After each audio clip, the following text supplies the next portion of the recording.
Subscribe to Infidelity Tales Lab. Now, let's begin.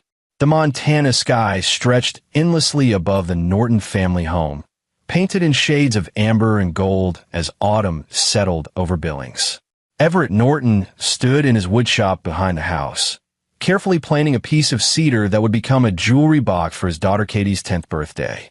The rhythmic scrape of metal against what brought him a peace he'd come to cherish in recent years. He was a man who'd rebuilt his life from the ground up. At 38, Everett carried himself with the quiet confidence of someone who'd survived his own darkness and emerged stronger. His construction business had grown from a one-man operation to a respected firm with 12 employees. But his greatest achievement walked through the workshop door every evening at 5:30, her backpack bouncing against her shoulders. "Dad, I made varsity debate team." Katie burst through the door, her auburn hair catching the late afternoon light. She had her mother's hair, but Everett's sharp green eyes that missed nothing. Everett set down his plane and pulled his daughter into a hug. "That's my girl. Told you that summer reading program would pay off." Katie beamed, then her expression shifted. "Mom says Grandpa Wade called again. About the ranch." The workshop suddenly felt colder. Everett kept his voice level. "What did she say?" "She said we'd talk about it at dinner." Katie's fingers twisted the strap of her backpack. "I don't want to go there again, Dad. This wasn't the first time. Last summer, Wade Gillespie had insisted Katie spend 2 weeks at his ranch outside of Miles City. She'd returned quiet, withdrawn, jumping at sudden noises. When Everett pressed her, she'd only said the ranch made her feel wrong. Krista had dismissed it as homesickness, but Everett knew his daughter. Katie Norton didn't scare easily. "You don't have to do anything you don't want to do," Everett said firmly. "That's a promise." Dinner that evening was tense. Krista had made pot roast, Wade's favorite, though he wasn't even there. She moved around the kitchen with nervous energy, her blonde hair pulled back so tightly it made her look severe. "Your father called 3 times today," Krista said, setting plates down harder than necessary. "He's insistent about Katie spending next summer at the ranch. He says it's important for her to know her heritage, to learn responsibility." Everett cut his meat with deliberate precision. "Katie's 10. She learns plenty of responsibility here. She needs to know that side of the family." Krista's voice had an edge to it, a brittleness Everett had learned to recognize. "The Gillespies have owned that land for 4 generations. It's her birthright." "I don't want to go," Katie said quietly. Krista's fork clattered against her plate. "Katie, your grandfather's getting older. He won't be around forever. You should appreciate the time he wants to spend with you." "Why?" Katie's voice was small but steady. "Why does he only want me there in the summer? Why not visit here? Why does it have to be at the ranch?" It was a good question. Everett had asked it himself. Wade Gillespie never came to Billings, always demanded they make the 3-hour drive to Miles City. He had a foreman who could run the ranch, yet he insisted on Katie's presence specifically during the summer months when the days were longest and the ranch hands were busy with cattle. "Because that's how the Gillespies do things," Krista snapped. "God, you sound just like your father with all these questions." Everett met his wife's eyes across the table. Maybe that's not a bad thing. That night, after Katie was asleep, Everett found Krista on the back porch with a glass of wine. The September air carried a hint of the coming winter. "We need to talk about your father," Everett said. Krista didn't turn around. "There's nothing to talk about. Katie goes to the ranch next summer. It's decided." "No, it's not." Everett kept his voice calm. "Katie's terrified of that place, Krista. She won't say why, but I've never seen her scared like this. What happened last summer? She was homesick. That's all. That's not all. And you know it." Everett moved to stand beside her. "What happened to you at that ranch, Krista?" She flinched, the wine sloshing in her glass. "Nothing happened. You're being paranoid." "Am I? Because I remember you telling me you couldn't wait to leave home at 18. You moved to Billings the day after graduation and barely spoke to your father for years. Then Katie was born, and suddenly you're desperate for his approval again." Krista's hand trembled. "He's changed. People like Wade Gillespie don't change." Everett had met his father-in-law only a handful of times, but each encounter left him unsettled. Wade was a large man, 6'3" with hands like baseball mitts and eyes that lingered too long on young waitresses. He spoke to women like they were livestock to be assessed and acquired. He made a pointed comment at Katie's 8th birthday party about how she was developing into quite a little lady. "You don't know him like I do," Krista whispered. "That's what I'm afraid of." Krista turned on him then, her face flushed. "Just stop, Everett. Stop making everything so complicated." Katie goes to the ranch. That's final. She went inside, leaving Everett alone with the Montana night. He stood there for a long time, thinking about the way Katie's hands had trembled when she mentioned her grandfather, thinking about Krista's desperate need to please a man who'd clearly damaged her, thinking about the locked drawer in Wade Gillespie's study that Krista had warned him never to open during their one visit to the ranch house. Everett Norton wasn't a man who ignored his instincts. They'd save his life more than once during his wilder years, before he'd gotten sober and straightened out. Those instincts were screaming now. He pulled out his phone and called an old friend. "Mel, it's Everett. Yeah, I know it's late. Listen, I need a favor. You still do private investigation work on the side." Mel Blanchard had served 2 tours in Afghanistan with Everett's cousin. He'd settled in Miles City after his discharge, running a small security consulting business that mostly involved insurance fraud cases. He also had access to databases and connections that Everett lacked. "I need you to look into someone. Wade Gillespie owns the Circle G Ranch outside Miles City. I need to know everything: property records, business dealings, any complaints or police reports. Can you do it quietly?" Mel's gravelly voice carried concern. "This about Krista's old man? You think he's into something? I think my daughter's scared of him, and I need to know why. Give me a week. I'll see what I can dig up." Everett ended the call and went inside to check on Katie. She was asleep, curled up with the stuffed wolf he'd won for her at the state fair 3 years ago. He sat on the edge of her bed, studying her peaceful face. Whatever darkness lurked at the Circle G Ranch, it wouldn't touch his daughter again. He makes sure of that. In the hallway, Krista's voice drifted from their bedroom. She was on the phone, speaking in hushed tones. Everett moved closer. "Yes, Daddy. I know. I'm working on it. Everett's being difficult, but yes. Next summer. I promise." Everett's blood ran cold. The way she'd said, "I promise," carried the weight of old fear, old obligations. He thought about his wife at 18, fleeing Miles City like it was on fire. Thought about her gradual transformation after Katie's birth, how she'd slowly reconnected with Wade despite years of self-imposed exile. Something had broken in Krista long ago, and Wade Gillespie had done the breaking. Now he wanted Katie, over Everett's dead body. He spent the next week watching, cataloging. He noticed how Krista became agitated whenever Wade called, how she'd snap at Katie over minor infractions, then apologize excessively, how she'd started drinking more, always after conversations with her father. She was coming apart at the seams, torn between protecting her daughter and obeying her abuser. Mel called on a Friday evening. "Everett, we need to meet. Not over the phone. You free tomorrow?" They met at a truck stop halfway between Billings and Miles City. Mel looked grim as he slid a manila folder across the table. "This ain't good, brother. Wade Gillespie's clean on paper. No arrests, no complaints. But I talked to some people who know people. 3 different families in Miles City quietly moved away over the years.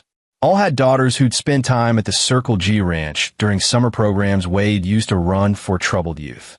One father tried to press charges in 1998, but it went nowhere. Small town politics. Judge was Wade's hunting buddy. Everett's hands clenched. What happened to the girls? 2 won't talk about it. The third, Lynette Duffy, married name. She'll talk if you promise her anonymity. She's in Denver now, works as a trauma counselor. I got her number. What else? Wade's got a cabin on the north edge of his property. His ranch hands aren't allowed near it. He keeps it locked up tight, except during summer months. There's also this." Mel pushed a photograph across the table. "Satellite image from last July. See that window on the 2nd floor? That's the cabin. Now, look at this one from September. New bars on all the windows." Everett stared at the photos, rage building in his chest. "He locks them in?" "Yeah. And Everett? Wade's wife left him in 1985.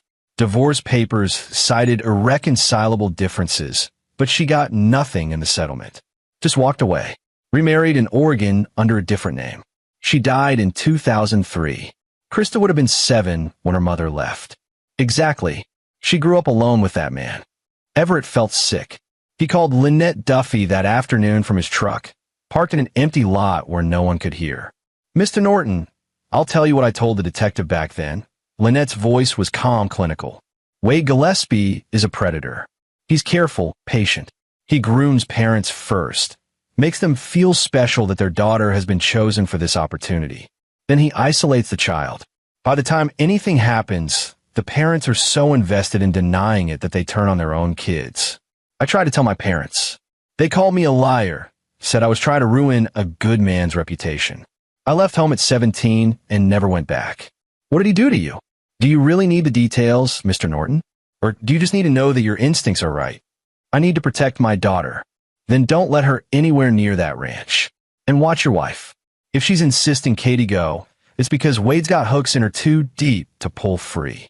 Some of us never escape him, not really. After the call, Everett sat in his truck for an hour, processing. Then he drove home and packed a bag. Krista was at her book club, something she'd recently started attending every Friday night, always coming home smelling like wine and anxiety. Katie was at a sleepover with her best friend Shannon Larkin. Everett had 3 hours. He drove to Miles City. The Circle G Ranch sprawled across 800 acres of prairie and scrubland. Everett parked a mile away and hiked in as dusk fell, using skills he'd learned during his construction work to move quietly across the terrain. He'd brought a good camera with a telephoto lens, borrowed from a photographer he'd hired for a project brochure. The cabin Mel had mentioned sat isolated on a rise, screened by cottonwoods. Everett circled it carefully, photographing everything. The bars on the windows were new, heavy-duty. The door had 3 deadbolts, all keyed from the outside. There were no inside latches. Through a gap in the curtains, Everett saw the interior. One room had been converted into a bedroom, with a pink bedspread and stuffed animals arranged carefully on shelves. But the bed had restraint straps built into the frame, barely visible. The other room held a desk with a computer and filing cabinets. The walls were bare except for a calendar marking off days and summer months. Everett photographed it all, his hands steady despite the rage coursing through him. He was about to leave when he heard an ATV approaching. He dropped behind a woodpile as Wade Gillespie pulled up to the cabin. The man had aged since Everett last saw him, but he still moved with the confidence of someone who'd never faced real consequences. Wade unlocked the cabin and went inside, emerging minutes later with a cardboard box. He drove away without seeing Everett. Everett waited 30 minutes, then moved to the cabin door. It was still unlocked. Wade had been in a hurry. Inside, Everett found the filing cabinets open. One drawer was empty, presumably the contents now in the box Wade had taken. But the others held folders labeled with names and dates going back to 1982. Everett's hands shook as he photographed page after page. School photos of young girls. Notes in Wade's handwriting detailing their visits. Polaroids that made Everett want to burn the whole place down. He found Krista's folder, 1985 to 1992. She'd been 7 when it started. 15 when she finally escaped to boarding school, paid for by Wade as a gift. The last folder bore Katie's name. It was empty except for a single school photo from last year and notes. Next summer. 2 weeks minimum. Old enough now. Everett took everything. Every photograph, every folder, every piece of evidence. He loaded it all into his backpack and took a final set of photos showing the empty filing cabinets. Then he locked the cabin behind him and hiked back to his truck. He called Mel from the road. I need you to make copies of everything I'm about to give you. Multiple sets. Store them in different locations. If anything happens to me, these go to the FBI, the state police, and every news station in Montana. Jesus, Everett. What did you find? Proof. 30 years of it. And Mel, I need one more thing. I need to know when Wade Gillespie is planning to make a move. He won't wait until summer now that I'm pushing back. He's going to try something soon. How do you know? Because he's a predator, and predators don't give up their prey without a fight. Everett was right. 3 days later, Wade showed up at the Norton house unannounced. Everett was at a job site when Krista called, her voice panicked. He's here. He's demanding to see Katie. Everett, he's saying she needs to come with him this weekend for a trial visit. He says it's non-negotiable. Where's Katie? In her room. She locked the door when she heard his voice. Good. Tell Wade I'll be home in 20 minutes. Don't let him in the house, Krista. Not for any reason. He's my father. He's a predator. Everett said it clearly, firmly. And I have proof. We'll talk when I get there. He made it home in 15 minutes, taking corners faster than he should have. Wade's truck sat in the driveway, a gleaming black F-350 with custom plates. Circle G. Wade stood on the porch, towering over Krista. He turned as Everett approached, his face splitting into a smile that didn't reach his eyes. Everett, good to see you, son. I was just telling Krista that Katie and I need some quality time together. I thought this weekend. No. Everett kept his voice level, professional. Katie doesn't want to visit, and we're respecting her wishes. Wade's smile hardened. Now, that's not really your decision, is it? Krista's her mother, and Krista agrees with me. Don't you, honey? Krista stood frozen between them, her face pale. Daddy, maybe we should wait until summer like originally planned. I said this weekend. Wade's voice dropped, taking on an edge that made Krista flinch. The girl needs discipline, needs to learn respect for her elders. You're too soft on her, both of you. We're done here. Everett stepped between Wade and the door. You need to leave. Or what? Wade moved closer, using his size to intimidate. You gonna make me? You know what I think, Everett? I think you're putting ideas in my granddaughter's head, turning her against family. That's parental alienation, son. I could take you to court. Everett pulled out his phone and showed Wade a photograph. The interior of the cabin, the restraints on the bed, clearly visible. I think a judge would be very interested in your cabin, and the filing cabinets, and the 30 years of documented abuse. The color drained from Wade's face. For a moment, something ugly flickered in his eyes. Rage, calculation, fear. Then he smiled again, but it was different now. Dangerous. You broke into my property.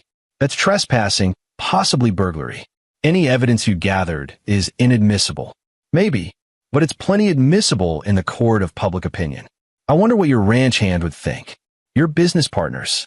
Your church congregation. Everett's voice was calm, but his eyes were hard. Get off my property, Wade. Don't come back. Don't call. Don't contact Katie or Krista. If you do, everything I found goes public. Wade looked at Krista. You're really going to let him threaten me? Your own father? Krista's hands twisted together. Daddy, maybe it's better if. Fine. Wade's voice was cold. But this isn't over, Everett. Not by a long shot. You think you can keep her for me? She's my blood. She's a Gillespie. And what's mine I keep. He left, his truck kicking up gravel as he peeled out of the driveway. Krista turned on Everett, tears streaming down her face. What have you done? You had no right to go through his things. No right to. He's been abusing children for 30 years, Krista, including you. She slapped him. The crack echoed across the porch. Don't you dare say that. He's my father. He loves me. That's not love. What he did to you, what he wanted to do to Katie, that's not love. Krista backed away, shaking her head. You don't understand. You don't know what it's like. He's all I have. You have me. You have Katie. For how long? Until you decide we're too much trouble? Until you leave like everyone else? Her voice broke. At least Daddy always comes back. He always wants me. Everett saw it then. The depth of damage, the twisted logic of an abused child who'd never healed. Wade hadn't just hurt Krista. He'd programmed her, shaped her into someone who couldn't conceive of a world where she deserved better. I'm not leaving, Everett said quietly. But I'm not letting him near Katie either. You need to choose Krista, your daughter's safety or your father's approval. You can't have both. She ran inside, slamming the door. Everett found Katie in her room, headphones on, pretending to do homework. She pulled them off when he entered. Is he gone? Yeah, sweetheart. He's gone. He's going to come back, isn't he? Grandpa Wade always comes back. The resignation in her voice broke his heart. Not this time. But Katie was right. That night, After Everett had checked the locks 3 times and set up his old security cameras around the house, his phone buzzed with a text from an unknown number. "You think you're smart. You think you've won. But I know what you did. I know where you work, where Katie goes to school, where Krista shops. I know everything. And sooner or later, you'll slip up. You'll leave a window open or forget to lock a door. And when you do, I'll be there. She's mine, Everett. She was always mine. You're just delaying the inevitable." Everett screenshot the message and forwarded it to Mel, then called the police. The officer who took the report was sympathetic but clear, without a direct threat. There wasn't much they could do. A restraining order might help, but enforcement would be difficult given Wade's connections in Miles City. "Best thing you can do is document everything," Officer Pete Gallagher advised. "Keep your security cameras running. Don't let the girl out of your sight. And if he shows up, call us immediately." Everett thanked him and hung up, knowing it wasn't enough. Wade Gillespie wasn't the type to be deterred by police reports or cameras. He was a patient predator who'd perfected his craft over decades. He wouldn't stop until he had what he wanted. So Everett started preparing for war. He installed better locks, reinforced the window frames, and set up a security system that would make a bank jealous. He varied Katie's school drop-off and pick-up times, never following the same route twice. He hired a private security firm to patrol his job sites after an accidental fire destroyed equipment at one of his projects. And he started planning. Because Everett knew something about predators that Wade didn't understand. They always returned to what they couldn't have. It was pathology, not choice. Wade would come for Katie, probably soon. He was used to taking what he wanted without consequences. This time will be different. Everett studied the texts, which kept coming despite being blocked. Wade was escalating, his messages growing more detailed, more threatening. He described Katie's daily routine with disturbing accuracy. Her debate team practice schedule. Her favorite flavor of ice cream at the shop on 24th Street. The plaid backpack she carried. "He's watching us," Krista admitted one night, her voice hollow. She'd started sleeping in the guest room, unable to face Everett's disappointment. "He always watches. Even when I was little, I could never escape his eyes." "Then we'll give him something to watch," Everett said. He called Mel again. "I need help setting up a controlled scenario. Wade's going to try something. When he does, I want to be ready. I want evidence so airtight that his connections won't matter. Can you help? What are you planning?" "To give him exactly what he wants on my terms." Mel was quiet for a moment. "This is dangerous, Everett. If it goes wrong, it won't. I've been sober 12 years because I learned to plan every move 3 steps ahead. This is no different." They spent the next week preparing. Mel installed additional cameras with night vision and audio recording. They set up redundant storage for all footage, with copies automatically uploading to a secure cloud server. Everett briefed Katie carefully, explaining that something might happen, but that she was safe, that Daddy had a plan. "Is Grandpa Wade bad?" she asked him one evening. Everett knelt down to her level. "Yes, sweetheart. He's very bad, but he won't hurt you. I promise." "What about Mom?" "Your mom is struggling, but she loves you. That part's real." Katie nodded slowly. "When I was at the ranch last summer, Grandpa Wade showed me a room. He said it was being prepared just for me. He said I'd love spending summers there. That would be our special place. He said Mom spent summers there too when she was my age." Everett's jaw clenched. "Did he touch you?" "He tried, but I kicked him and ran. He laughed and said I had spirit. Said it would make breaking me in more fun." She said it matter-of-factly, like she was describing a math problem, but her hands trembled. "I didn't tell Mom because I thought she wouldn't believe me. She never believes bad things about Grandpa. I believe you, and he'll never touch you again." 3 nights later, Wade made his move. Everett was ready. He'd sent Krista to stay with her friend Margaret Dunlap, claiming the house needed fumigation. Krista had gone reluctantly, her divided loyalties tearing her apart.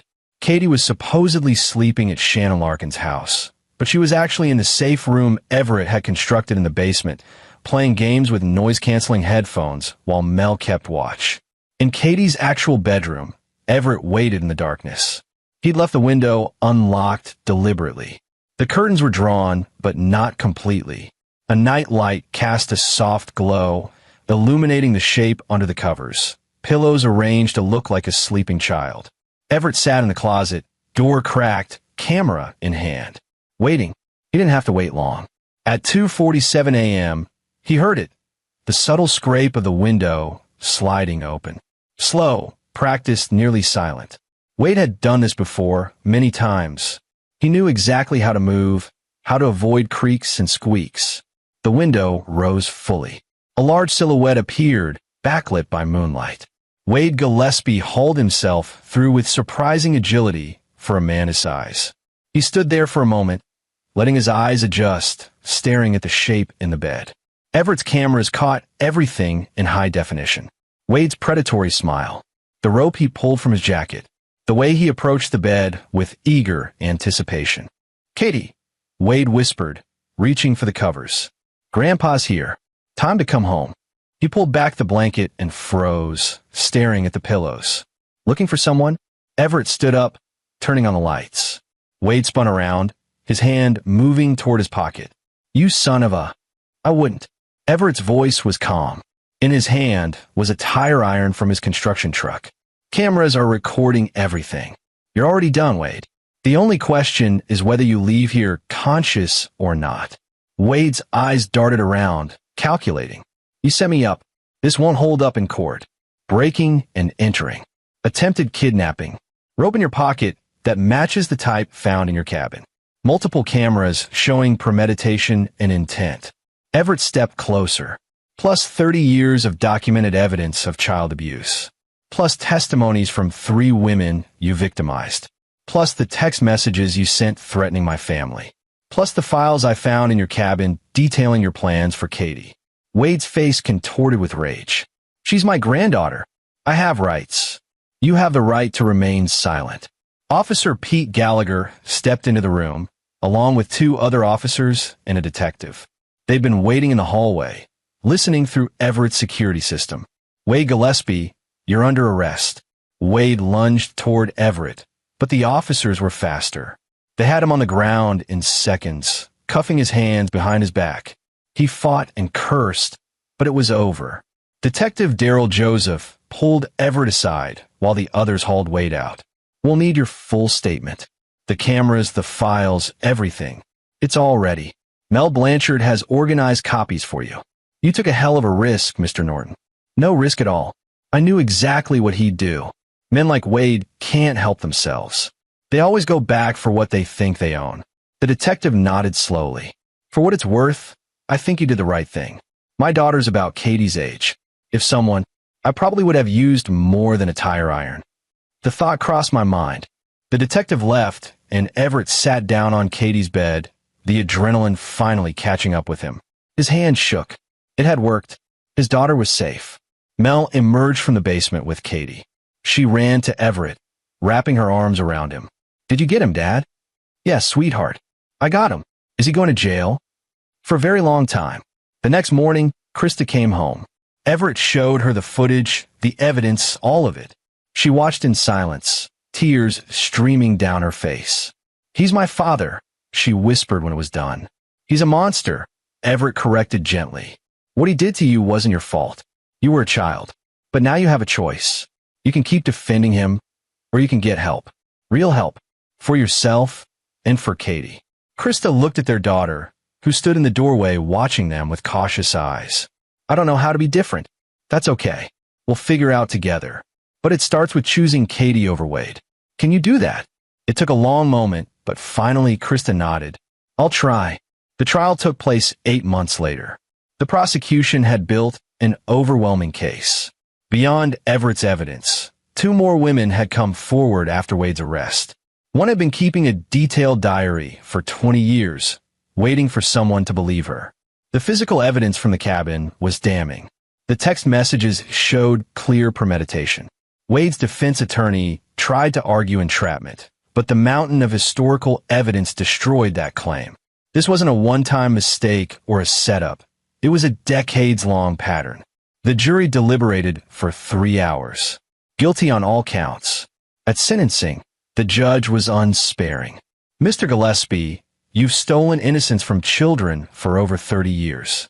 You've destroyed families and traumatized an entire community. The law gives me discretion in sentencing, and I intend to use it. You will spend the remainder of your natural life in prison, with no possibility of parole. I can only hope that gives your victims some measure of peace. Wade showed no remorse.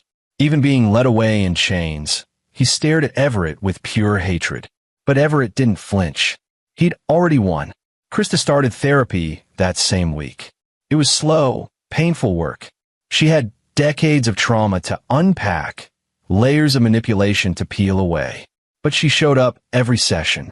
She worked through her guilt, her misplaced loyalty, her conditioned responses. Some days she backslid, defending Wade or minimizing what happened.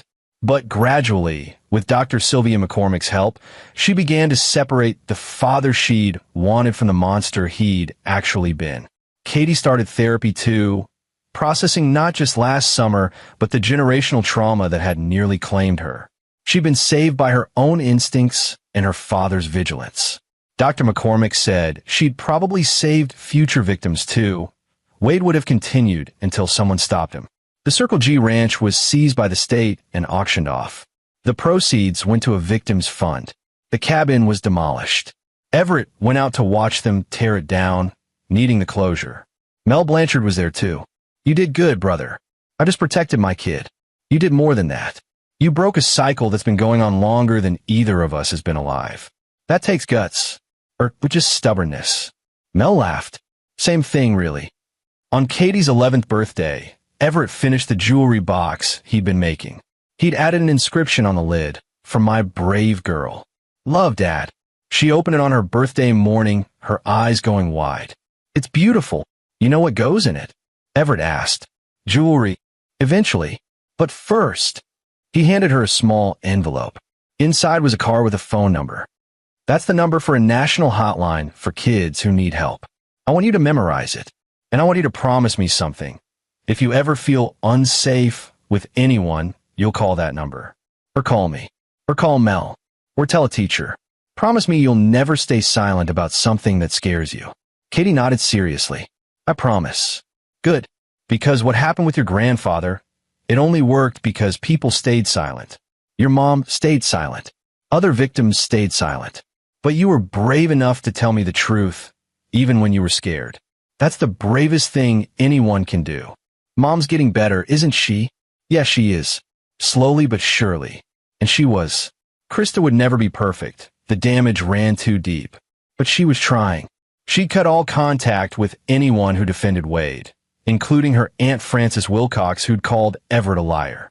She'd started attending a support group for adult survivors of childhood abuse.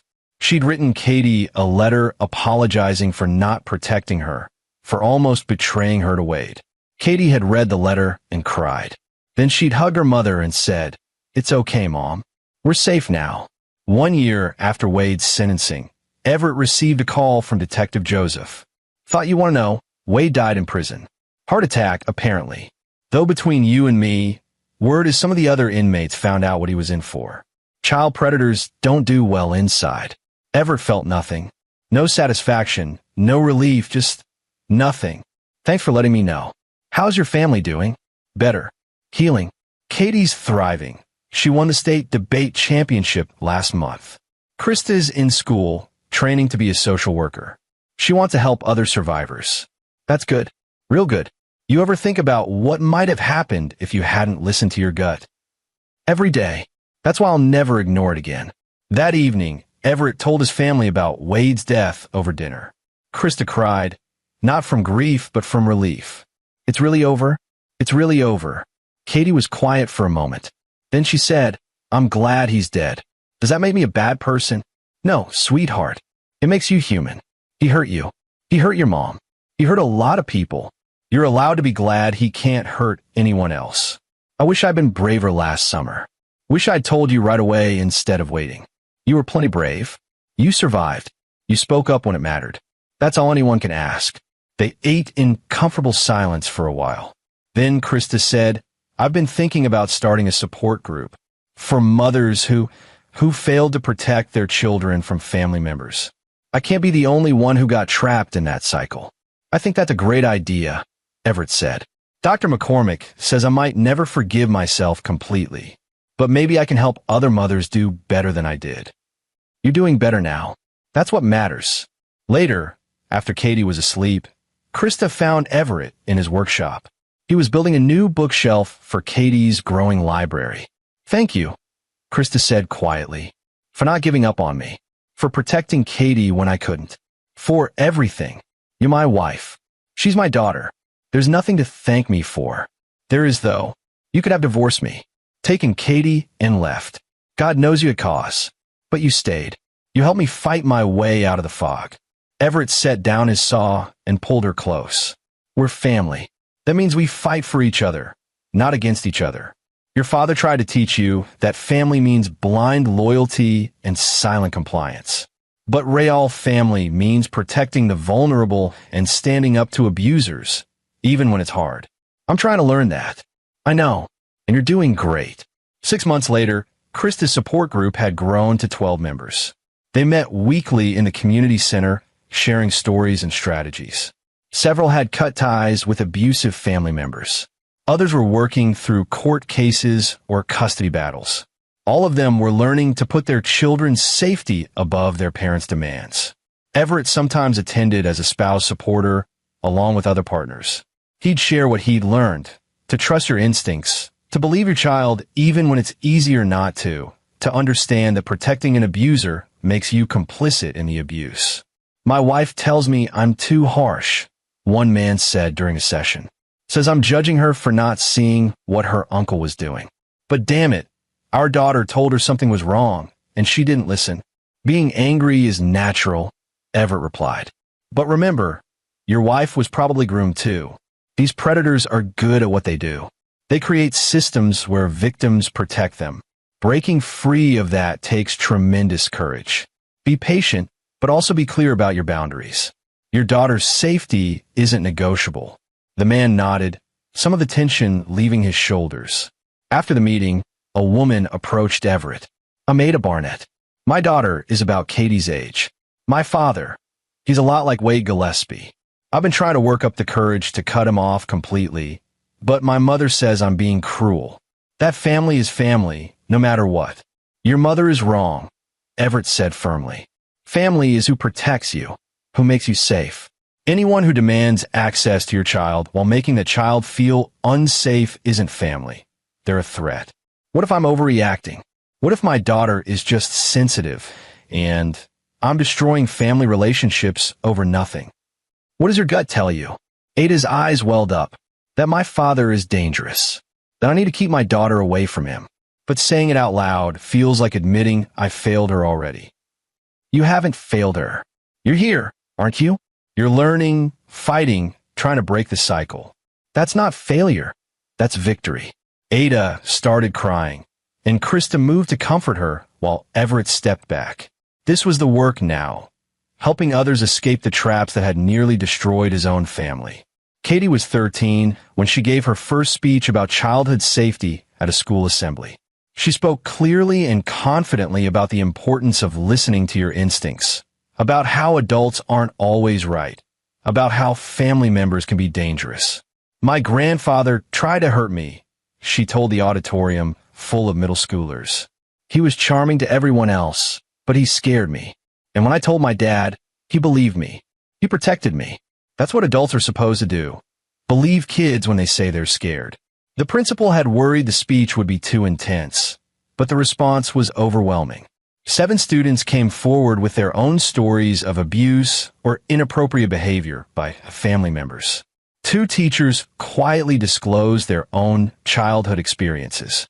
The school implemented new safety protocols and invited Detective Joseph to teach a seminar on recognizing grooming behavior. Everett watched from the back of the auditorium, proud beyond measure. His daughter had taken her trauma and transformed it into advocacy. She was saving other kids just by being brave enough to speak. That night, Katie asked him, "Do you think Grandpa Wade ever felt bad about what he did?" "I don't think so, sweetheart. People like him don't think like we do. They feel entitled to take what they want.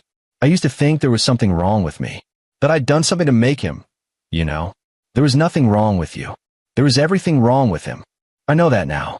but it took a long time to believe it. That's okay. Healing isn't linear. On Katie's 16th birthday, Everett took her to the mountains for a weekend camping trip, just the two of them. They hiked to a remote lake and set up camp under the stars. "You remember when I promised you'd never have to go back to the ranch?" Everett asked as they sat by the fire. "Yeah.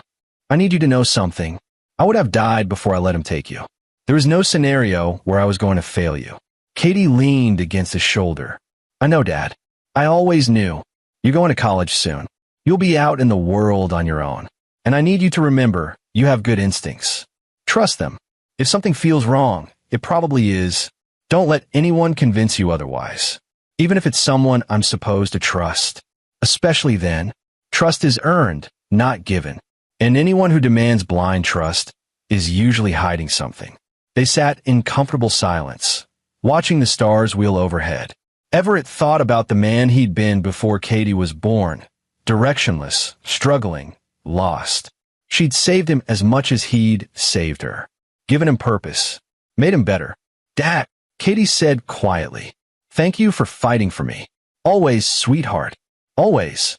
Years later, after Katie had graduated college with honors in criminal justice, after she'd joined the FBI's Crimes Against Children unit, after she'd helped take down 3 more predators like Wade Gillespie, she came home for Christmas. She found Everett in his workshop, now graying at the temples but still strong, still steady. "I got the DNA results back on that case in Oregon," she said. "The one with the ranch." "Yeah.